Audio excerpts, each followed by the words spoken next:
سلام د دې مهال لنډو خبرونو ته ښه راغلاست. په افغانستان کې د ملګرو ملتونو ځانګړي استازي د ولسمشر غني او عبدالله ترمنځ د یو ټول شموله حکومت پر جوړېدو ټینګار کړی دی. یوناما نن د یوې اعلامیې په خپرولو سره ویلي چې د افغانستان لپاره د ملګرو ملتونو ځانګړي استازي تادامیچي یاماموتو له عبدالله سره په لیدنه کې په افغانستان کې د اساسي قانون په رڼا کې د یو ټول شموله حکومت جوړېدو لپاره د افغان مشرانو د یووالي پر ارزښت بحث او ټینګار کړی دی. نوموړي زیاته کړې چې دغه موضوع د سولې خبرو اترو لپاره د یو ښه پلاوي د ټاکل کېدو په برخه کې هم اړینه ده. په کاپیسا ولایت کې یوه 24 کلنه نجلۍ په دار ځړول شوې ده. د نوموړي ولایت امنیه قومندانۍ وایي یاده پیښه نن سهار د کاپیسا ولایت نجراب ولسوالۍ په خارج درې کې شوې ده.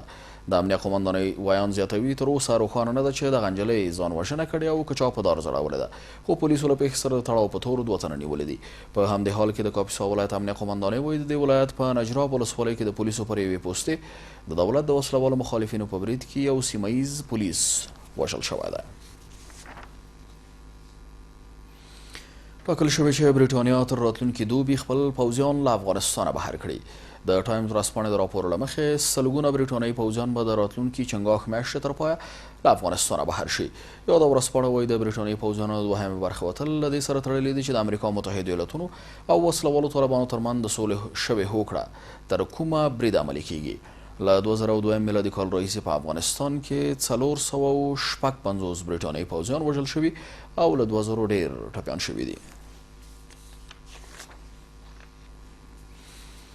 په کابل کې د پاکستان سفارت وایي لنډې مودې لپاره یې افغانانو ته د ویزې ورکول بند کړي دي.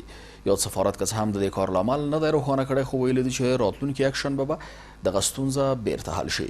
په کابل کې د پاکستان سفارت هره ورځ سلګونه افغانانو ته ویزې ورکولی چې په دې وروستیو کې فعالیتونه ټکني او په اړه د خلکو شکایتونه زیات شوي دي. پر کابل سربیره په جلال آباد، هرات، مزار شریف او کندهار ښارونو کې هم د پاکستان قونسلګرۍ افغانانو ته ویزې ورکوي، خو بیا هم ډیری افغانان له دې بهیره خوښ نه دي.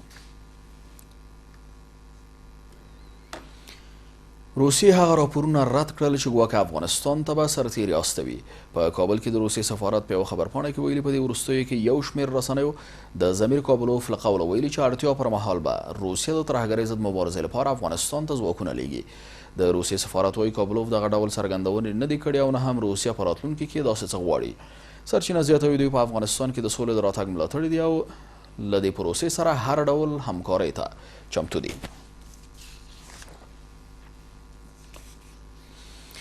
د کډوالو نړیوال سازمان له ایران نه افغانستان ته د کډوالو د ناڅاپي راتګ په اړه په دې هیواد کې د کوویډ-19 یا کرونا ویروس د پراختیا په اړه جدي اندېښنه څرګنده کړې ده. یاد سازمان وایي د روان کال په څه باندې 80 ورځو کې 83,000 افغان کډوال ایران افغانستان ته راستانه شوي دي.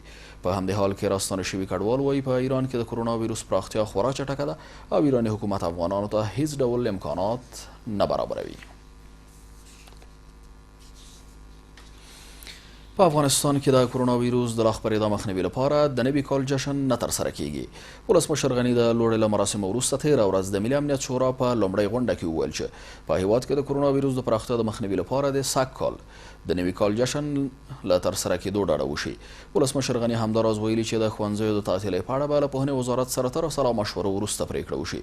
دا په داسې حال کې ده چې تر دې دمه په افغانستان کې د کوویډ-19 یا کرونا ویروس 2 مثبتې پیښې ثبت شوي دي.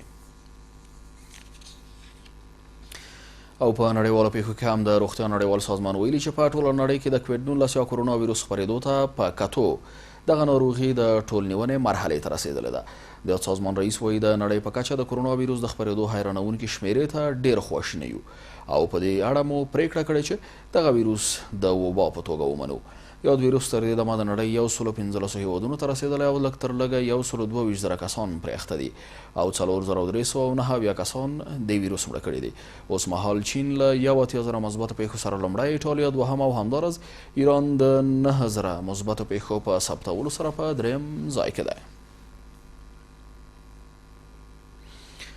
او ډونالډ ټرمپ له اروپایي هیوادونو او امریکا متحدو ایالتونو ته ټولې الوتنې د یوې میاشتې لپاره ځنډولې دي.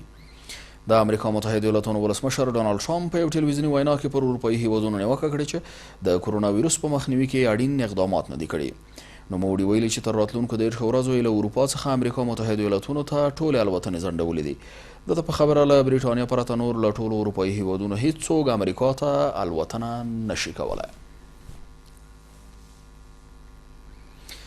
درنو لیدونکو دا و تر دې دمه وروستي خبرونه له ملتیاو مننه کوم. تر بیا د خدای په امان.